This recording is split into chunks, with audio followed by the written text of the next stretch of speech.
ಸ್ಪರ್ಧಾತ್ಮಕ ಪರೀಕ್ಷೆಗಳಿಗೆ ತಯಾರಿ ನಡೆಸ್ತಿರ್ತಕ್ಕಂಥ ನನ್ನೆಲ್ಲ ಸ್ಪರ್ಧಾ ಮಿತ್ರರಿಗೆ ಆ, ಶ್ರೀಕಾಂತ್ ಮೇಟಿ ನಾನು ಮಾಡುವ ನಮಸ್ಕಾರಗಳು. ಸೊ ಇವತ್ತಿನ ವಿಷಯ ಅಥವಾ ಈ ವಿಡಿಯೋ ಮಾಡೋದಕ್ಕೆ ಏನಪ್ಪ ರೀಸನ್ ಅಂದರೆ, ನಮ್ಮ ಪ್ರತಿಯೊಂದು ಕಾಂಪಿಟೇಟಿವ್ ಎಕ್ಸಾಮಲ್ಲಿ ನೀವು ಯಾವುದೇ ಸೆಂಟ್ರಲ್ ಗೌರ್ಮೆಂಟ್ ತೊಗೊಳ್ರಿ ಅಥವಾ ಸ್ಟೇಟ್ ಗೌರ್ಮೆಂಟ್ ತೊಗೊಳ್ರಿ, ಎಲ್ಲ ಎಕ್ಸಾಮಲ್ಲೂ ನಿಮಗೆ ಕರೆಂಟ್ ಅಫೈರ್ಸ್ ಅನ್ನೋದು ಭಾಳ ಪ್ರಾಮುಖ್ಯವಾದ ಸ್ಥಾನವನ್ನು ಹೊಂದೈತಿ. ಸೊ ಆ ನಿಟ್ಟಿನಲ್ಲಿ ಇವತ್ತು ನಾವು ಕರೆಂಟ್ ಅಫೇರ್ಸನ್ನು ಯಾವ ರೀತಿ ಓದಬೇಕು, ಯಾವ ರೀತಿ ಅದನ್ನ ಕವರ್ ಮಾಡಬೇಕು, ನಾವನ್ನ ಯಾವ ರೀತಿ ಹ್ಯಾಂಡಲ್ ಅಥವಾ ಡೀಲಿಂಗ್ ಮಾಡಬೇಕಂತ ನಾನು ಈ ವಿಡಿಯೋದಲ್ಲಿ ನಿಮಗೆ ಸಂಕ್ಷಿಪ್ತವಾಗಿ ಹೇಳ್ತೀನಿ. ಸೊ ಕರೆಂಟ್ ಅಫೇರ್ಸು ಅಂದರೆ ಅದು ಡಿಫೆಂಡ್ಸ್ ಆನ್, ಈಗ ನಾವು KPSC ಓದ್ತಿದ್ವಿ ಅಂದರೆ ಆಲ್ಮೋಸ್ಟ್ ಅಲ್ಲೂ 1.5 2 ವರ್ಷದ್ದು ಕರೆಂಟ್ ಅಫೇರ್ಸ್ ಓದಬೇಕಾಗುತ್ತೆ. KA ಓದ್ತಿದ್ವಿ ಅಂದರೆ KA ನಡೆಸ್ತಕ್ಕಂಥ ಎಕ್ಸಾಮ್ಗೆ ನಾವೇನಾದ್ರು ಪ್ರಿಪೇರ್ ಆಗ್ತಿದ್ವಿ ಅಥವಾ ಓದ್ತಿದ್ವಿ, ಸ್ಟಡಿ ಮಾಡ್ತಿದ್ವಿ ಅಂತಂದರೆ ನಮಗೆ ಆಲ್ಮೋಸ್ಟ್ ಅದೊಂದು 6ರಿಂದ ಒಂದು 8 ತಿಂಗಳು ಅಥವಾ ಒಂದು 10 ತಿಂಗಳು ಕರೆಂಟ್ ಅಫೇರ್ಸ್ ಬೇಕಾಗುತ್ತೆ. ಆ ನಿಟ್ಟಿನಲ್ಲಿ ನೀವು ಯಾವುದೇ ಮ್ಯಾಗ್ಝಿನ್ ತಗೊಳ್ರಿ, ನಾನು ಅದು ಇದು ಅಂತ ಹೇಳಲ್ಲ, ನಿಮಗೆ ಏನೋ ಚೆನ್ನಾಗಿ ಅನಿಸಿದ್ದು ಅಥವಾ ಯಾರಾದರೂ ರೆಫರ್ ಮಾಡಿ ಚೆನ್ನಾಗಿ, ಈಗ ಆಲ್ಮೋಸ್ಟ್ ಅಲ್ಲೆಲ್ಲ ಮ್ಯಾಗ್ಝಿನ್ಸ್ ಎಲ್ಲ ಚೆನ್ನಾಗಿ ಬರ್ತಿದ್ದಾವೆ. ನೀವು ಅದರಲ್ಲಿ ಯಾವುದಾದ್ರೂ ಒಂದು ಚೂಸ್ ಮಾಡಿಕೊಂಡು ಪ್ರಿಪೇರ್ ಆಗಬೇಕು. ಮಂತ್ಲಿ ಪೇಪರ್ ಡೈಲಿ ಓದೋದ್ರ ಜೊತೆಗೆ ಈ ಮಂತ್ಲಿ ಮ್ಯಾಗ್ಝಿನ್, ಈ ಮಂತ್ಲಿ ಕಂಪೈಲೇಷನ್ ಏನು ಬರ್ತವೆ ಅವನ್ನೆಲ್ಲ ನಾವು ಓದಬೇಕಾಗುತ್ತೆ. ಆ ನಿಟ್ಟಿನಲ್ಲಿ ನಾನು ಇವಾಗಲೂ ಮಾಡ್ತಿದ್ದೀವಿ. ಈಗ ನಾನು ಓದ್ತಿರೋದು ಸ್ಪರ್ಧಾ ವಿಜೇತ. ನಾನು ಈ ಮ್ಯಾಗ್ಝಿನನ್ನು ಪ್ರಮೋಟ್ ಮಾಡ್ತಾನಂತ ಆ ಥರ ತಪ್ಪು ತಿಳ್ಕೊಬೇಡ್ರಿ. ಬಟ್ ನಾನು ಓದ್ತಿರೋದನ್ನ ರಿಯಲ್ ಆಗಿ ಹೇಳ್ತಿದ್ದೀನಿ. ನಾನು ಇಂಥ ಮ್ಯಾಗ್ಝಿನ್ ಓದ್ತಿದ್ದೀನಿ, ನೀವು ನಿಮ್ಮ ಇಷ್ಟ, ನೀವು ಯಾವುದಾದ್ರು ಸ್ಪರ್ಧಾ ಅರಿವು ತೊಗೊಳ್ರಿ, ವಿಜೇತ ತೊಗೊಳ್ರಿ, ಕ್ಲಾಸಿಕ್ ಅವ್ರದ್ದು ಅದು ತೊಗೋಬೋದು. ನೀವು ನಿಮಗೆ ನೋಡಿ, ನೀವೇ ಒಂದ್ಸರಿ ಆ ಮಾರ್ಕೆಟಲ್ಲಿ ಒಂದ್ಸರಿ ತೊಗೊಂಡು ನೋಡಿ, ನಿಮ್ಗೆ ಯಾವ್ದು ಚೆನ್ನಾಗುತ್ತೆ, ಯಾವ್ದು ಸೂಟ್ ಆಗುತ್ತೆ ಅಂತ ತೊಗೊಂಡು ಓದ್ಕೊಡ್ರಿ. ಸೊ ಯಾವುದೇ ತೊಗೊಂಡು ನಮ್ಮ ಅಲ್ಟಿಮೇಟ್ ಏಮ್ ಇಷ್ಟು ನಮ್ಮದು ಕರೆಂಟ್ ಅಫೇರ್ಸ್ ಕಂಪ್ಲೀಟ್ ಆಗಿ ಕವರ್ ಆಗಬೇಕು. ಅದರಲ್ಲಿ ನಾವು ಪ್ರತಿದಿನ ಪೇಪರ್ ಓದಿ ನೋಟ್ಸ್ ಮಾಡ್ಕೊಂಡ್ರೆ ಬೆಟರು. ಅದರ ಜೊತೆ in addition to that paper ಓದೋದ್ರ ಜೊತೆ ಇದು ಮಂತ್ಲಿ ಮ್ಯಾಗ್ಝಿನ್ ನಾವು ಓದಬೇಕಾಗುತ್ತೆ ಪ್ರತಿ ತಿಂಗಳು. ಆ ನಿಟ್ಟಿನಲ್ಲಿ ಇವತ್ತು ನಾನು ವಿಜೇತ ಬಗ್ಗೆ ಯಾವ ಥರ ಓದಬೇಕು ಅನ್ನೋದನ್ನು ಹೇಳೋದಕ್ಕೆ ಇಷ್ಟಪಡ್ತೀನಿ. ಸೊ ವಿಜೇತದಲ್ಲಿ ಕೊಟ್ಟಿದ್ದಾರೆ ಈ ತಿಂಗಳು ಮ್ಯಾಗ್ಝಿನ್, ನವಂಬರ್ ತಿಂಗಳದ್ದು ಕೊಟ್ಟಿದ್ದಾರಲ್ಲ, ಈ ಮ್ಯಾಗ್ಝಿನಲ್ಲಿ ಈಗ ಫಸ್ಟ್ ಎಲ್ಲ ಈ ನೋಬೆಲ್ ಪ್ರೈಸಸ್ ಈ ವರ್ಷದ ಏನಿದೆ ಅದರ ಬಗ್ಗೆ ಕೊಟ್ಟಿದ್ದಾರೆ. ನಮಗಿಲ್ಲಿ ನಾವು ಯಾವ ಥರ ಇಲ್ಲಿ ನೋಬೆಲ್ ಪ್ರೈಸಸ್ನ ಇದು ಮಾಡ್ಬೇಕಂದ್ರೆ, ಫಸ್ಟ್ ಬಿಫೋರ್ ಇಯರ್ಸ್ ನಾವು ಕ್ವಶನ್ ಪೇಪರ್ನ ನೋಡ್ಕೊಂಡು ಆಲ್ಮೋಸ್ಟ್ ನಾವು ಈ ನೋಬೆಲ್ ಪ್ರೈಸಲ್ಲಿ ಕಾನ್ಸಂಟ್ರೇಟೆಡ್ ಮಾಡಬೇಕಾಗಿರೋದು ಅವರು ಯಾವ್ಯಾವ ವಿಭಾಗದಲ್ಲಿ ಯಾರ್ಯಾರು ಪ್ರೈಸ್ ತೊಗೊಂಡಿದ್ದಾರೆ ಅದನ್ನು ನೆನ್ಪಿಟ್ಕೋಬೇಕು. ಬಟ್ ಇದು ಕಷ್ಟ ಇದೆ, ಐ ಅಂಡರ್ಸ್ಟ್ಯಾಂಡ್. ಬಟ್ ಇದು ಕಷ್ಟ ಇದೆ, ಮತ್ತು ಏನು ಮಾಡೋಕ್ಕಾಗಲ್ಲ, ನೆನ್ಪಿಟ್ಕೋಬೇಕು. ಅದು ಯಾವ ರೀತಿ ಅದು ಒಂದು ಕೋಡ್ ವರ್ಡ್ ಮಾಡಿಕೊಂಡು ನೆನ್ಪಿಡ್ಬೇಕು. ಇಂಡಿವಿಜುವಲ್ ಕ್ಯಾಟಗರಿ ವೈಸ್ 6 ಕ್ಯಾಟಗರಿ ಇದೆ ನಮ್ಮ ನೋಬೆಲ್ ಪ್ರೈಸ್ ಕೊಡ್ತಕ್ಕಂಥ ಕ್ಯಾಟಗರಿ.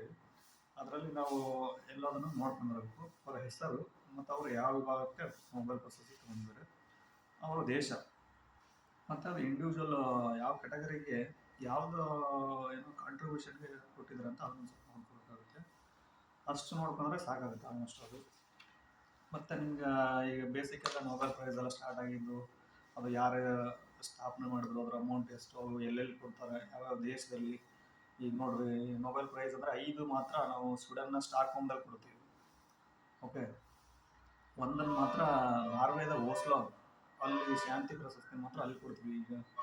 ಈಗ ನೋಬೆಲ್ ಪ್ರೈಸ್ ಎಕನಾಮಿಕ್ಸ್ ಒಳಗೆ 1968 ಸ್ಟಾರ್ಟ್ ಮಾಡಿದ್ರು, 1969ರಲ್ಲಿ ಅದನ್ನು ಫಸ್ಟ್ ಕೊಟ್ಟರು. ಸೊ ಆ ಥರ ಬೇಸಿಕ್ ನಮಗೆಲ್ಲ ಗೊತ್ತಿರಬೇಕು.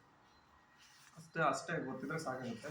ಇದರಲ್ಲಿ ಫುಲ್ ಡೆಪ್ತ್ ಏನು ಸುಮ್ಮನೆ ಬೇಡದೇ ಇರೋದೆಲ್ಲ ಕೊಟ್ಟಿರ್ತಾರೆ, ಅದೆಲ್ಲ ಒಂದ್ಸರಿ ಓದ್ರಿ. ಬಟ್ ನೆಕ್ಸ್ಟ್ ಟೈಮ್ ಓದ್ಬೇಕಾದ್ರೆ ಅದನ್ನ ಸ್ಕಿಪ್ ಮಾಡಿರಿ. ಓಕೆ, ದೆನ್ ನೆಕ್ಸ್ಟ್ ಬಂದರೆ ಈಗ ಶಾಂತಿ ವಿಭಾಗದಾಯಿತು, ನೋಬೆಲ್ ಪ್ರಶಸ್ತಿ ಬೇಸಿಕ್ ಕೊಟ್ಟರೆ ಅದೆಲ್ಲ ಓದ್ತಾರೆ. ಫಸ್ಟ್ ಯಾವ್ದು ಕೊಟ್ಟರು ನಮ್ಮ ಫಸ್ಟ್ ಏಷ್ಯಾದ ಫಸ್ಟ್ ಸಾಹಿತ್ಯ ಪ್ರಶಸ್ತಿ ಪಡೆದ ರವೀಂದ್ರನಾಥ್ ಠಾಗೂರ್ 1913 ಕೊಡ್ತಾರೆ. ಆ ಥರ. ಮತ್ತು ಇದು ಇಸ್ರೋ ಬಗ್ಗೆ ಅದು ಆಲ್ಮೋಸ್ಟ್ ಎಲ್ಲ ಎಕ್ಸಾಮ್ಸಲ್ಲಿ ಕೇಳ್ತಾರೆ. ಆ ನಿಟ್ಟಿನಲ್ಲಿ ಇಸ್ರೋ ರಿಲೇಟೆಡ್ ಏನೇ ಸ್ಪೇಸ್ ಏನು ಲಾಂಚ್ ಆದರೆ ಅವ್ನು ನೋಡ್ಕೋಬೇಕು. ಅದು ಲಾಂಚ್ ಆಗಿದ್ದು ರಾಕೆಟ್ ಯಾವುದು, ಸ್ಯಾಟಲೈಟ್ ಯಾವುದು, ಅದ್ರ ಸ್ಪೆಸಿಫಿಕ್ ಏನಾದರೂ ಇದಾವ, ಈ ಥರ ನೋಡಿದೆ, ಅದು CMS-3 ಅಂತ ಈಗೇನು ನಮ್ಮ ಇಸ್ರೋದವ್ರು ಉಡಾವಣೆ ಮಾಡಿದ್ದಾರೆ.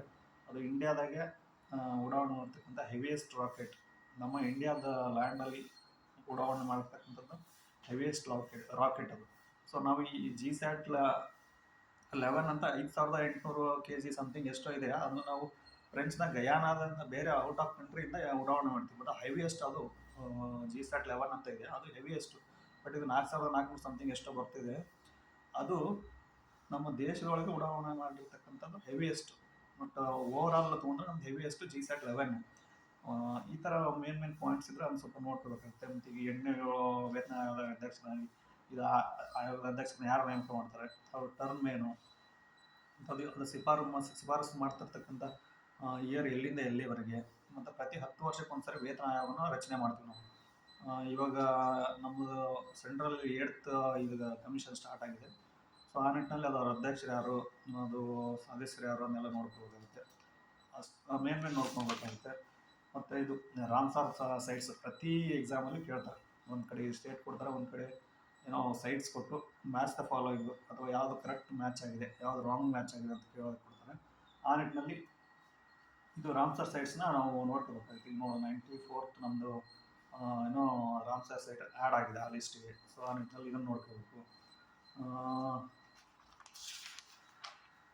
ಮತ್ತು ಇದು ಇಂಟಲೆಕ್ಚುವಲ್ ಪ್ರಾಪರ್ಟಿ ರಿಲೇಟೆಡ್ ಒಂದಿಷ್ಟು ಕ್ವಶನ್ ಕೇಳಿದ್ದಾರೆ. ಈ GI ಟ್ಯಾಕ್ಸು ಮತ್ತು ಇದು ಅಂತಾರಾಷ್ಟ್ರೀಯ ಸೌರ ಒಕ್ಕೂಟ, ಇದು ಆಲ್ಮೋಸ್ಟ್ ಅಲ್ಲಿ ಎಲ್ಲ ಎಕ್ಸಾಮಲ್ಲಿ ಬರುತ್ತೆ. ಇದು ISC ಇಂಟರ್ನ್ಯಾಷನಲ್ ಸೋಲಾರ್ ಅಲೈನ್ಸ್ ನಮ್ಮ ಹರಿಯಾಣದ ಗುರುಗ್ರಾಮದಲ್ಲಿ ಅದರ ಹೆಡ್ ಕ್ವಾರ್ಟರ್ ಇದೆ. ಇಂಡಿಯಾ ಮತ್ತು ಫ್ರಾನ್ಸ್ ಸೇರಿ ಅದನ್ನು ಇನ್ನೂ ಎಸ್ಟಾಬ್ಲಿಷ್ ಮಾಡಿದ್ದಾರೆ. ಆ ನಿಟ್ಟಿನಲ್ಲಿ ಅದನ್ನು ನೋಡ್ಕೋಬೇಕು. ಮತ್ತು ಅದು 2015 COP 21ರಲ್ಲಿ ಏನೋ ಅದು ಸೈನ್ ಇದಾಗಿ ಎಸ್ಟಾಬ್ಲಿಷ್ ಮಾಡಿದ್ದಾರೆ. Blue park certification ನೋಡ್ಕೋಬೇಕಾಗುತ್ತೆ.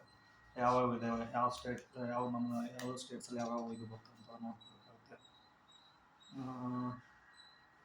FAO related ಇದೆ, ಅದು ನೋಡ್ಕೋಬೇಕು. ಏಷ್ಯನ್ ಮತ್ತು ಭಾರತ ಶೃಂಗಸಭೆ ಅಂತ ಒಂದು ಮಲೇಷ್ಯಾದ ಕೌಲಾಲಂಪುರದಲ್ಲಿ ನಡೀತಿದೆ. ಇದು ಇಂಪಾರ್ಟೆಂಟ್, ಇದನ್ನು ನಾವು ನೋಡ್ಕೋಬೇಕಾಗುತ್ತೆ. ಕೇರಳ ನ್ಯೂಸಲ್ಲಿದೆ. ಯಾಕಂದರೆ ಭಾರತದ ಪ್ರಥಮ ತೀವ್ರ ಬಡತನ ಮುಕ್ತ ರಾಜ್ಯ ಅಂತ ಘೋಷಣೆ ಮಾಡ್ತಿದೆ. ಆ ನಿಟ್ಟಿನಲ್ಲಿ ಅದು ಕ್ವಶನ್ ಬರೋ ಚಾನ್ಸಸ್ ಇದೆ. ಅಯೋಧ್ಯೆಯಲ್ಲಿ ಈ ಥರ ದೀಪೋತ್ಸವ ಇವೆಲ್ಲ ಕೇಳಲ್ಲ. ಇದೆಲ್ಲ ಗೂಗಲ್ ಡೇಟಾ ಸೆಂಟರ್ ಅಂತ ಅದೇನು ಕೇಳೋದಲ್ಲ ಆಲ್ಮೋಸ್ಟ್. ಅದು ಐತಿಹಾಸಿಕ ರಾಮ ಮಂದಿರ ಇದೆಲ್ಲ ಕೇಳಲ್ಲ. QS ರ್ಯಾಂಕಿಂಗ್ ಅದು ಬೆಂಗಳೂರಿನ IS ದೇಶದ 2ನೇ ಸ್ಥಾನ, ಇದು ಕೇಳ್ಬೋದು ಐ ಥಿಂಕ್. ಅಣುಸ್ಥಾವರದ ಬಗ್ಗೆ ಕೊಟ್ಟಿದ್ದಾರೆ, ಇದು ಸ್ವಲ್ಪ ನೋಡ್ಕೋಬೇಕಾಗುತ್ತೆ.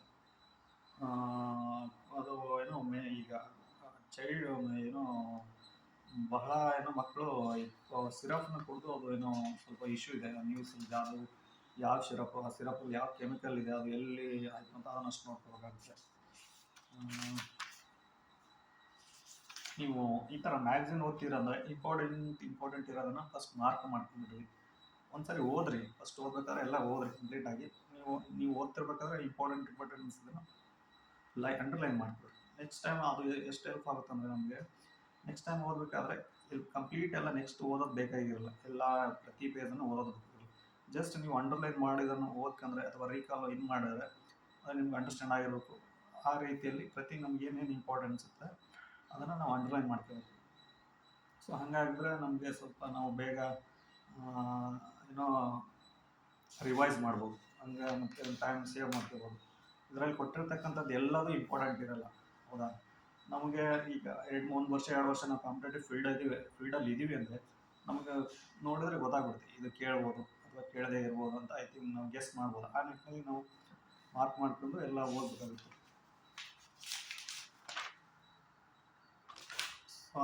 ಅದರಿಂದ ಈಗ ಇಂಪಾರ್ಟೆಂಟ್ ಇಲ್ಲದೆ ಇರೋದನ್ನು ಈ ಥರ ಸ್ಟ್ರೈಕ್ಔಟ್ ಕೂಡ ಮಾಡ್ಬೋದು. ನಾನು ಆ ಥರ ಮಾಡ್ತೀನಿ.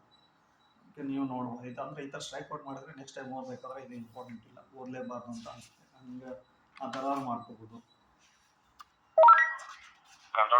ಇಷ್ಟು ವಿಡಿಯೋದಲ್ಲಿ ನಿಮ್ಗೇನಾದರೂ